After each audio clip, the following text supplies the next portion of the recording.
I'm with Michael Ganoe from Insight to Israel Chocolates for Heroes. Now, Michael, what is Insight to Israel Chocolates for Heroes? The best way to describe it is Insight to Israel is telling the truth about the Jewish state, and Chocolates for Heroes is supporting the soldiers that defend it. And what I mean by it is I'm a journalist. I've lived here for 7 years. I traveled all over this country showing what the Jewish people have done in 71 years with world opposition. I've even been blessed to travel to other countries and show the humanitarian work that Israel does. And as someone who's not Jewish, who's a journalist, it's really amazing and awesome to have that niche that nobody else is doing that's not journalists. Most people aren't. There are great, bigger news outlets, but as an independent journalist, I can get into places that most big media outlets can't. In Chocolates for Heroes is a program I designed where people from around the world send me notes of love, prayers, and support to the Israeli soldiers, and we put those notes on Hershey's chocolate bars. Wow.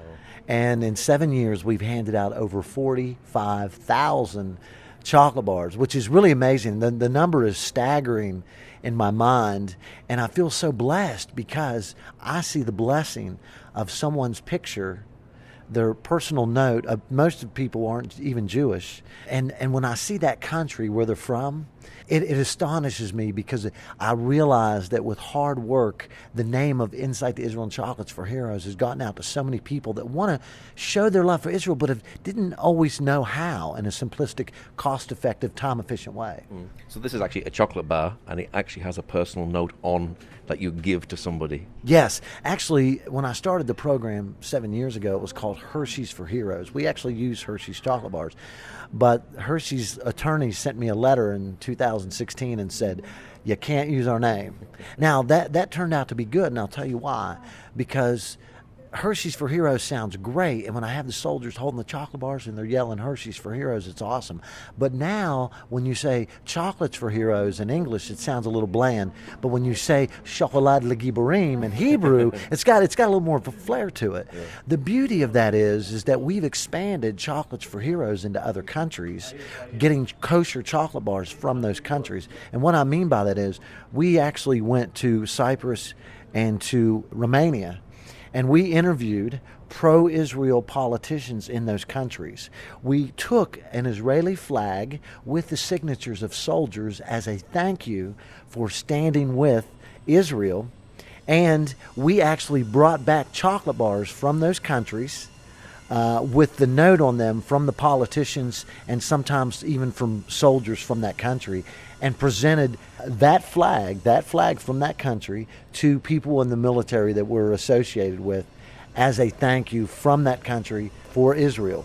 Wow. Yeah, it's been a huge undertaking, and we've been invited to several other countries, which we're going to take that up the next year.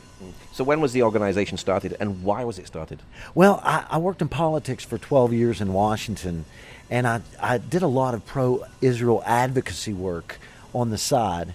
And, I grew up in a Christian home, and so, my mother being the staunch Zionist that she is, she even flies the Israeli flag in front of her house.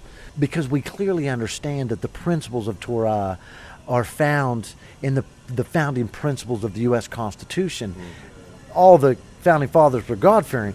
So, having worked in politics, I just after 12 years, became so disgusted because I saw that, I could influence in my sphere, but I'm not going to have a bigger impact unless I run for office, and even then. So a couple that are friends of mine that are military, the wife said, Michael, I had an Israeli flag hanging in my office in Washington. People thought I was Jewish. And this woman looked at me in 2012, and she said, Michael, if you're not giving 100%, you're not giving. You need a cause. She said, you need to go to Israel. And I was like, what? She goes, you need to just pack up and go to Israel. So I said, you know what, you're right. So I gave away everything in my house in Washington. I just bought a brand new Audi, had it for 1 year, sold it, paid off all my bills, got completely debt-free. I had $600 left. The whole process is really a miracle, but I had $600, and so I came to this country, didn't know anyone, had never been here before, but I knew behind the face of every Jew was a miracle. So eventually, after 6 months, I came up with the name, Insight to Israel, and I wanted to find a way for people, because I know a lot of people donate socks and things the soldiers need from other countries, but what is a personal way for people to really, that may not have a lot of money, $1 a chocolate bar, may not have a lot of money, but they can show their love for the soldiers. And I was thinking, wow, a note on a chocolate bar to a soldier. So it's been a blessing ever since then. Now, you are a journalist. What kind of people do you interview? Well, I interview Israelis from all walks of life. You know, Politics 101, grassroots. I've interviewed politicians. I do a lot of interviews on the street. If there's a specific event going on, like Yom Kippur, there are those who don't have a problem on Yom Kippur. Usually there's no electronics or anything like that. But I've gone out on the street, and there's been people willing to talk to me, and I asked them, what does it mean for you, even though you may not be religious, what does it mean for you at this time to admonish, to acknowledge, and keep Yom Kippur in the Jewish state after 2,000 years of no homeland? And I get a lot of awesome responses. You know, I go to events making Aliyah, and I interview people that are coming home to the Jewish state. I get invited to bases, to graduations, to take chocolates for heroes. And so I use that as an opportunity to do interview with the parents and talk about, you know, the military and what it's like for them to send their kids to defend the country. So you can find an interview, even when I've had no money, you can find an interview. Just walk outside of the door, step outside of yourself, and you'll find it. Why is the media so biased towards Israel, do you think? Well, you know, this is the spirit of the age. Look, wickedness as a whole, and yes, people are wicked. Wickedness has always said, if we can destroy God's people, God's chosen, we can destroy God. Yeah. And wickedness has proven itself wrong. And look, the reality is people are used. They're blind. And we see that spiritual wickedness coming to a... Listen, mankind in his finite thinking says that history repeats itself. God says history is reaching a culminating point. And we are reaching a culminating point to the Messiah. But there's going to be a lot of tough times before that happens. Is this just plain anti-Semitism? It actually, yeah, it is anti-Semitism. But at the same time, again, people don't realize and are blind that they're being used because wickedness thinks in the end it can thwart the Mashiach, the Messiah. And the reality of life here out of the media glare is much different, isn't it? Israel's great in technology, agriculture, medicine. It really is amazing because I've had such a unique opportunity to go into labs. I actually just did an interview with, it's called Bethlehem Pharmaceuticals. They say, and I'll give them the benefit of the doubt, they found a cure for diabetes. And they're in the testing stage. So to go to technology conferences, I've been to many, to go to military conferences military expos, and to interview scientists and things like that, travel. Listen, they have a big event here every spring where countries from around the world, tourism conferences, where countries come from around the world and set up booths, and I go to each booth and I thought, why did you come to Israel? What do you see about Israel that you would come here and want their tourism in your country? And the answers I get is phenomenal. So it's really, Israel is number one, not the United States, Europe, China, or Russia. Israel's number one in technology, agriculture, and medicine. Now, you've already said you give out chocolate bars to soldiers. Are the soldiers heroes? Absolutely they are. And, I get sometimes what they call a jobnik. You've heard the word jobnik. Soldiers that are career soldiers as far as working in the office. They say, no, I don't need a chocolates for heroes. I'm not a combat soldier. I say, listen, Ganoe, Palmach, Lechi, and Edsel, if you don't know who they are, you need to research and show that these are the people that defended the Jewish people that have always lived here against British and Islamic occupation pre-1948. So when you look at that history, the fact that these young people are wearing the uniform, and there are Jews for millennia that have prayed, sacrificed, and given their life for the existence of this country and that uniform, it's really a miracle. So it changes their point of view when they hear it from a guy who's not Jewish. And of course, many soldiers have died defending the land, haven't they? You know what? We have I've been to a lot of funerals. I've probably been to about 30 funerals in the past 7 years. And I go for two reasons. Number one, because I think that when you see 10,000 people show up for one soldier's funeral, we can't get 50 to show up to an American soldier's funeral in the U.S., let alone if the fact that we ever hear about the fact that they die, you know. But not only to show the commitment of the Jewish people to fallen soldiers, but we put a Chocolates for Heroes on the grave of the soldier so the family can see that someone supports their daughter or son that gave their life for freedom. How does a soldier respond when you give them chocolate? You know, look, it's not a matter of, look, when I ride the train or the bus, I go to each soldier and I thank them for defending the country. And they're shocked by this because everybody serves, so it's commonplace. So to out of the blue walk up and say thank you, first of all, that's kind of shocking to them. Then I hand them my business card and they're like, what's this? I'm like, Shnia, wait a second. And then I stand up in that bus or that train in front of everyone. I disturb everyone, got no problem doing it, and I say, can I have your attention? Lo Yehudi, I'm not Jewish, Amerikai, I'm American, Zioni, I'm a Zionist. And I show them my Magen David that I'm wearing. And that gets the interest. And I say, we all need to say thank you to these soldiers that defend freedom. So I go into talking about why Insight to Israel exists, because they have an amazing country that needs to be talked about. And then I go into Chocolates for Heroes of how people from around the world love them and care for them and pray for them. And we put it on a note. And before you know it, everybody on that train is clapping for the soldiers.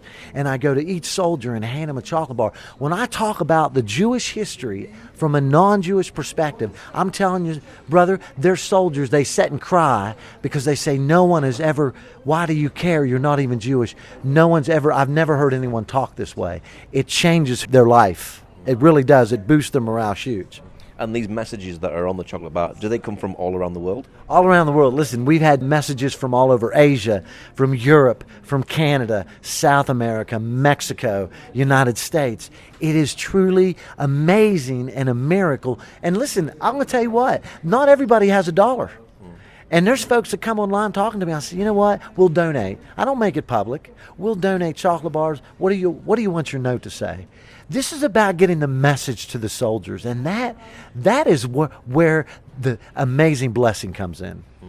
Now, you're a Christian. Does that help to build Jewish-Christian relationships? It really does. And let me say this. It's amazing because when you say you stand with Israel so strongly, they automatically know. Their first word is, their question, you're evangelical. And you know, that's not something I had people commonly ask me in any country I've been in or even living in the United States. Are you evangelical? There's a specific specificity. Yeah, it's really amazing because they know who stands with them the most. And they even say, look, the Christians stand with us many times, more than our own brothers in the United States. Was it a challenge to come to Israel?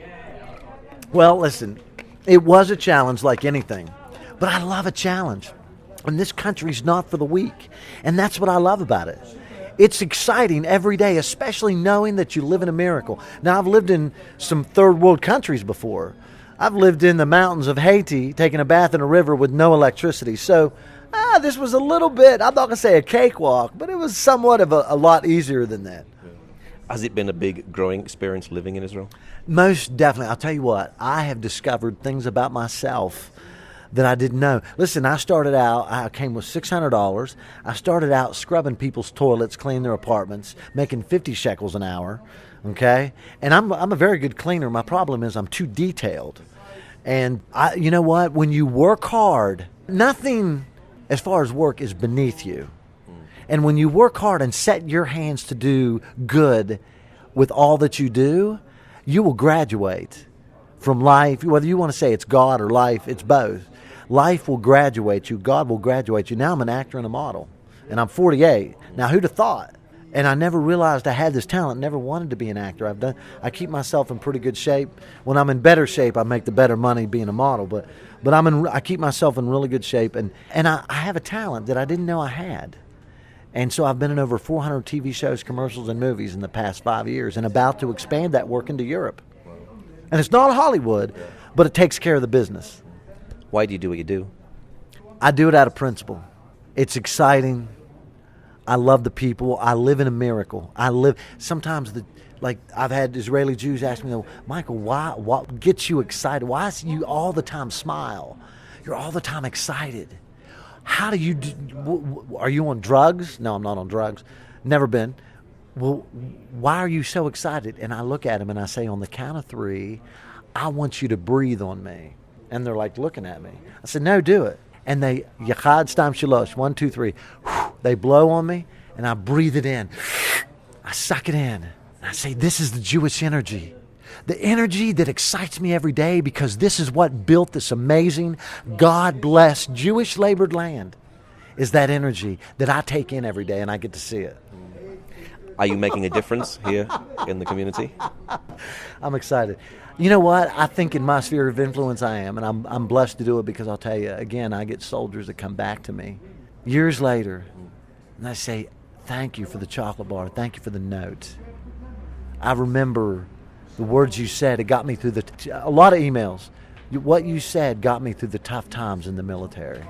And for me, man, that's real. That is a reality. This country is a reality. More than, I will say this country is more of a reality than anything you could ever do with your life in Europe or the United States. I imagine being an Israeli soldier, it is a difficult time, the training, but also the fact that you could be called to combat at any moment. British Army, we don't really have much conflict. The American Army, we don't really have much conflict. But the Israeli armies, you could be in a war. We know at the moment we could be in a war very, very soon. Right. So there's a lot of stress towards that, isn't there?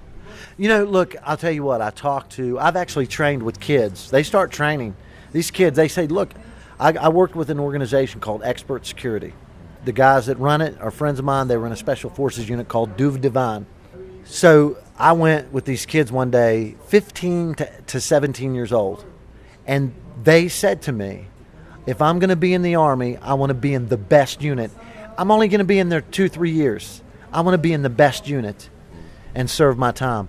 I was in the sand crawling around with these kids, 16, 17 years old, 15 years old, who were telling me, Michael, we're Jewish. We don't have a choice. We must serve, not because the government makes us, but because we need to defend our people.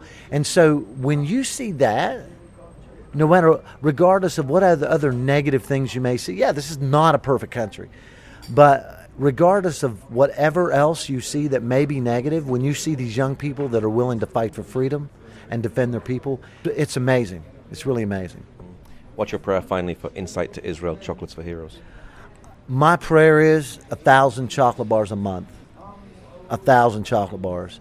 For Insight to Israel, I want to see it continue to grow and to move in other countries so that we can continue to help grow Israel, to bring the Jews home. I'd bring them on my back from Ethiopia. I would. That's one of the trips I'm hoping I can get on. But mostly to bring you the truth that you will never get in the media.